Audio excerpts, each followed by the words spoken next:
The pent-up air burst hotly from Rainsford's lungs. His first thought made him feel sick and numb. The general could follow a trail through the woods at night. He could follow an extremely difficult trail. He must have uncanny powers.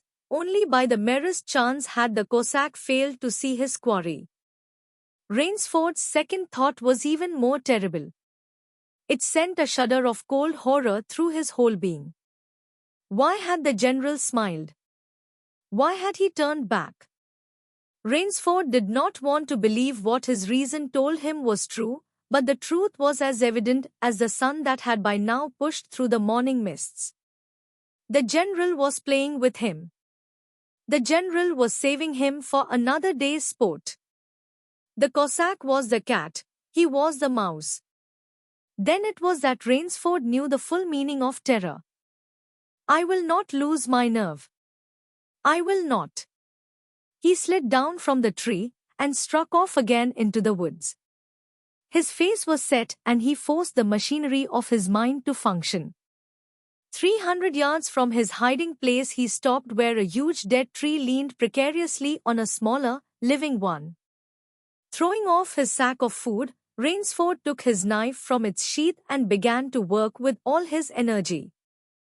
The job was finished at last, and he threw himself down behind a fallen log 100 feet away.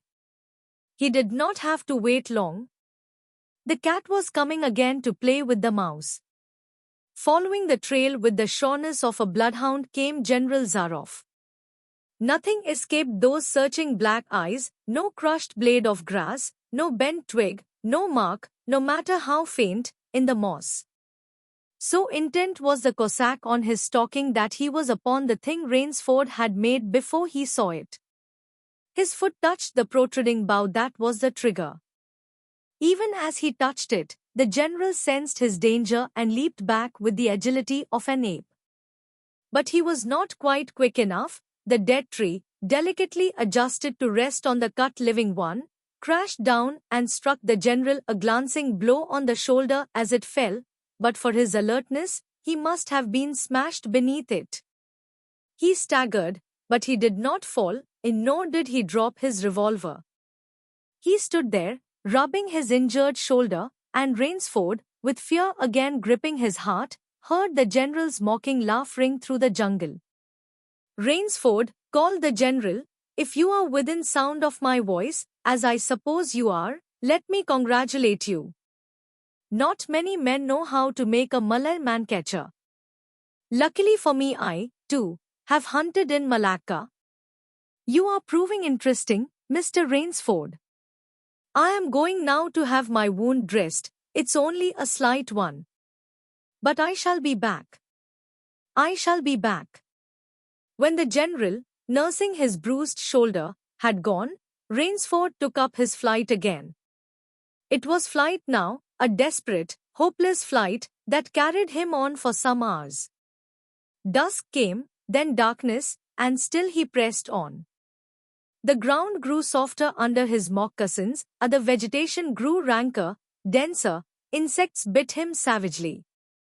Then, as he stepped forward, his foot sunk into the ooze. He tried to wrench it back, but the muck sucked viciously at his foot as if it were a giant leech. With a violent effort, he tore his feet loose. He knew where he was now. Death Swamp and its quicksand.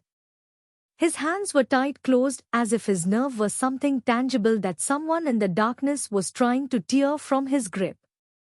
The softness of the earth had given him an idea. He stepped back from the quicksand a dozen feet or so and, like some huge prehistoric beaver, he began to dig. Rainsford had dug himself in France when a second's delay meant death. That had been a placid pastime compared to his digging now. The pit grew deeper. When it was above his shoulders, he climbed out and from some hard saplings cut stakes and sharpened them to a fine point. These stakes he planted in the bottom of the pit with the points sticking up. With flying fingers he wove a rough carpet of weeds and branches, and with it he covered the mouth of the pit. Then, wet with sweat and aching with tiredness, he crouched behind the stump of a lightning-charred tree. He knew his pursuer was coming. He heard the padding sound of feet on the soft earth, and the night breeze brought him the perfume of the general's cigarette. It seemed to Rainsford that the general was coming with unusual swiftness. He was not feeling his way along, foot by foot. Rainsford, crouching there, could not see the general, nor could he see the pit. He lived a year in a minute. Then he felt an impulse to cry aloud with joy, for he heard the sharp crackle of the breaking branches as the cover of the pit gave way. He heard the sharp scream of pain as the pointed stakes found their mark. He leaped up from his place of concealment. Then he cowered back. 3 feet from the pit a man was standing, with an electric torch in his hand. "You've done well, Rainsford," the voice of the general called. "Your Burmese tiger pit has claimed one of my best dogs. Again you score. I think, Mr. Rainsford, I'll see what you can do against my whole pack. I'm going home for a rest now. Thank you for a most amusing evening." At daybreak Rainsford, lying near the swamp, was awakened by a sound that made him know that he had new things to learn about fear. It was a distant sound, faint and wavering, but he knew it. It was the baying of a pack of hounds. Rainsford knew he could do one of 2 things. He could stay where he was and wait. That was suicide. He could flee. That was postponing the inevitable. For a moment he stood there, thinking. An idea that held a wild chance came to him, and, tightening his belt, he headed away from the swamp. The baying of the hounds drew nearer, then still nearer, nearer, ever nearer. On a ridge Rainsford climbed a tree. Down a watercourse, not a quarter of a mile away, he could see the bush moving. Straining his eyes, he saw the lean figure of General Zaroff. Just ahead of him Rainsford made out another figure whose wide shoulders surged through the tall jungle weeds. It was the giant Ivan, and he seemed pulled forward by some unseen force. Rainsford knew that Ivan must be holding the pack in leash. They would be on him any minute now. His mind worked frantically. He thought of a native trick he had learned in Uganda. He slid down the tree.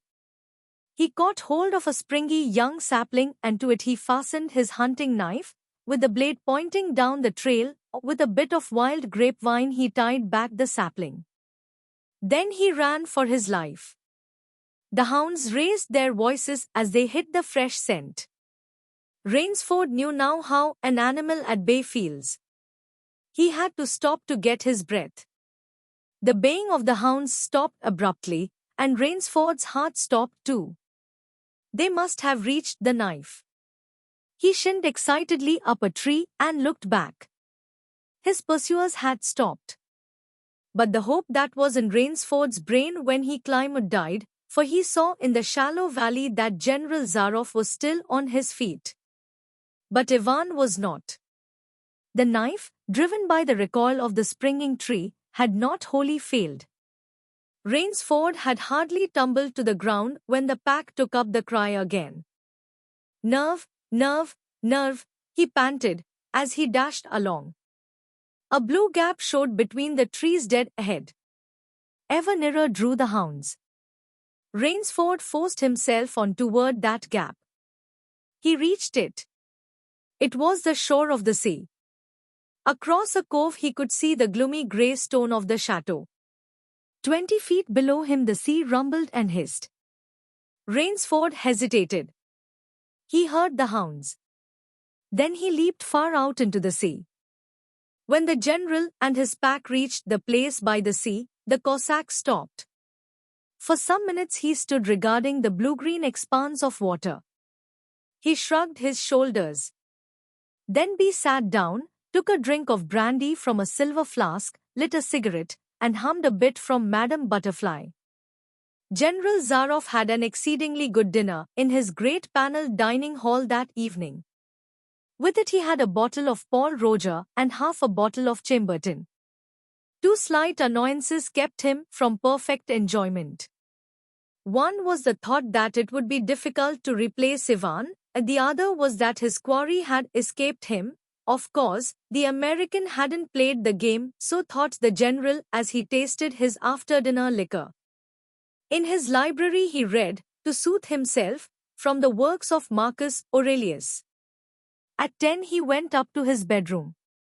He was deliciously tired, he said to himself, as he locked himself in.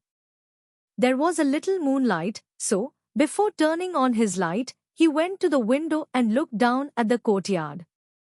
He could see the great hounds, and he called, "Better luck another time," to them. Then he switched on the light.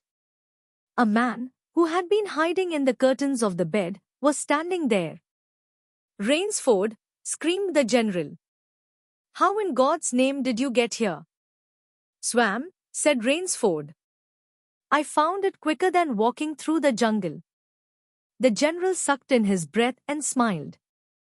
"I congratulate you," he said. "You have won the game." Rainsford did not smile. "I am still a beast at bay," he said, in a low, hoarse voice. "Get ready, General Zaroff." The general made one of his deepest bows. "I see," he said. "Splendid. One of us is to furnish a repast for the hounds. The other will sleep in this very excellent bed. On guard, Rainsford." He had never slept in a better bed, Rainsford decided. The end. Thank you for watching. If you like this video, please like and comment.